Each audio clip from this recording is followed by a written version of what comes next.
Hi there, I'm Jennifer. And I'm Reed. Welcome. Welcome. We're glad that you're here with us today Mhm. for another listening practice. That's right. What will we listen today? Two. What will we listen to today?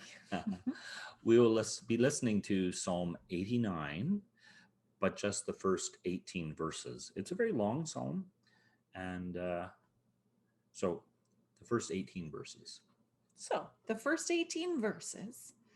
And really, I feel like as much as I'm listening to the psalm, I'm here to listen for the voice of the divine. I'm here to listen to what this stirs up in me. I'm here to listen to what it stirs up in you. I know. And I'm here to listen to what it stirs up in those who listen with us Mhm. so that it's much more involved than just listening to the words of the song. No, no. The words of the psalm are a means to hear the words of God directly to us. So that's what we're using them for. So that's what this listening practice is. It's listening to the psalm, certainly, but it's listening to God. So we're going to read through it the first time, and what we're listening for, Jennifer will read through it first time. And what we'll listen for, all of us, is for just something that stands out. It could be a word or a phrase from in the psalm itself, or it could be something that just makes you think, oh man, that makes me really think about something about it, reminds me of something. And we take that as God speaking to us. So go with that. Now, I have our notebook here so Mm-hmm. that we can keep a few notes for ourselves. We like to keep track over time of what we're hearing. Mm-hmm. There, as you may have noticed, there are some themes that come up again and again in the Psalms and come up again and again in our lives. Mm-hmm. So listen with me for a word or phrase that stands out to you. I will sing continually about the Lord's faithful deeds. To future generations, I will proclaim your faithfulness. For I say, loyal love is permanently established in the skies. You set up your faithfulness. The Lord said, I have made a covenant with my chosen one. I have made a promise on oath to David, my servant. I will give you an eternal destiny and establish your throne throughout future generations. O Lord, the heavens praise your amazing deeds, as well as your faithfulness in the angelic assembly. For who in the skies can compare to the Lord? Who is like the Lord among the heavenly beings? A God who is honored in the great angelic assembly and more awesome than all who surround God. O Lord, God of heaven's armies, who is strong like you, O Lord? Your faithfulness surrounds you. You rule over the proud sea. When its waves surge, you calm them. You crushed the proud one and killed it. With your strong arm, you scattered your enemies. The heavens belong to you, as does the earth. You made the world and all it contains. You created the north and the south. Tabor and Hermon rejoice in your name. Your arm is powerful, your hand strong, your right hand victorious. Equity and justice are the foundation of your throne. Loyal love and faithfulness characterize your rule. How blessed are the people who worship you, O Lord.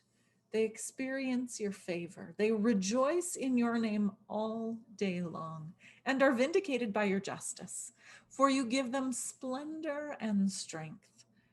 By your favor, we are victorious. For our shield belongs to the Lord, our King, to the Holy One of Israel. Hmm. Um, what stuck out to me in this psalm was it talks about God in heaven, presumably, or with surrounded by angels and whatnot, and it talks about the ocean, waves surging, proud ocean. But then it also talks about, it specifically mentions two mountains, Tabor and Hermon. I don't know, maybe you don't even know those are mountains. Those names, Tabor and Hermon, are names of mountains in Israel. So it's like this broad, expansive thing, and then it brings it right down, because of course Tabor and Hermon to the Israelites were very, very important places and sort of focus of their attention. And that just stuck out to me as, wow. So the person who wrote this psalm was cognizant, aware that God is in control and around the entire planet, not just in Israel, but it talks about God creating the north and the south, and then Tabor and Hermon rejoice in your name. Like, who cares about those two? But why those two? Well, it's because Israel was really, those are important places. So that just stuck out to me. There's sort of this broad expanse, but then it also brings it down to the very personal, at least for the Israelites, and for me too, I guess. That God is universal. God is out there past Pluto, and but right here in my house as well. So that was just sort of what made me think. The pieces that I noticed were the images of the waves and the images of the sky. So in the last week or so, we've been enjoying photographs from our trip a year ago, where we took 5 days to travel from Vancouver to Hawaii. And there was wave after wave after wave, and sky, oh, so much sky. And we've been paying attention to the sky here at home too over the last few days, looking at the stars at night, because it's starting to get dark at a time of night that I'm still awake. So I can go out and look at the stars for a little bit. And it still is dark when I wake up in the morning now. And so I went out this morning and looked at the stars and the moon. And that sense of God's involvement in those big things that are also, for me, very beautiful and part of drawing me towards calm. So it says that the waves surge and God calms them. And I experience that in me too, where the waves of anxiety or sadness or anger surge and God calms them. That's what I notice. I wonder what you notice as you listen. Is there a word or phrase or an idea, an image that jumps out to you? Let's read it again. Yeah, I'll read it this time. At Psalm 89, verses 1 to 18 from the NET version. That's what we're reading from. And we're going to be listening this time for an invitation. God's inviting you to something. God's calling you to something, either to something, maybe away from something. I guess that's possible. But God is calling. It's an invitation of some kind. So listen for an invitation as I read. I will sing continually about the Lord's faithful deeds. To future generations, I will proclaim your faithfulness.